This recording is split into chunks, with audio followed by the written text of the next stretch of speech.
حیدرآباد کے پرانے شہر میں ایک انتہائی افسوسناک واقعہ پیش آیا، جس میں ایک شخص کی اپنے برادر نسبتی کی رسم سے قبل گھر میں منعقد ہلدی کی تقریب کے دوران ہارٹ اٹیک سے موت ہو گئی۔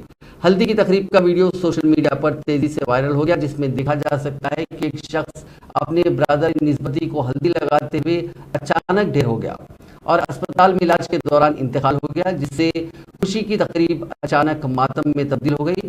آج صبح سے ہی مختلف واٹس ایپ گروپس اور فیس بک پیجز پر اس واقعے کا ویڈیو کافی گشت کر رہا ہے۔ تفصیلات کے مطابق حیدرآباد کے کالا پتھر علاقے کے مکہ کالونی کے رہنے والے ربانی کے برادر نسبتی کا رسم آج یعنی چاشمبے کو اسی علاقے میں ایک فنکشن ہال میں ہونے والا تھا۔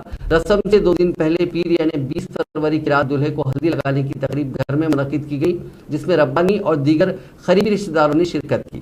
ربانی کو گھر والوں نے ہلدی لگانے کے لیے مدعو کیا اور وہ اپنے برادر نسبتی کو ہلدی لگاتے ہوئے ڈھیر ہو گئے۔ اس کے ساتھ ہی تقریب میں شریک افراد نے چیخ و پکار شروع کر دی اور انہیں اسپتال منتقل کیا گیا، جہاں دوران علاج منگل کی شام ان کا انتقال ہو گیا۔ بتایا جاتا ہے کہ ربانی گلزار ہاؤس میں ایک جیولری شاپ میں کام کرتے تھے اور انہیں 2 لڑکے اور 2 لڑکیاں ہیں۔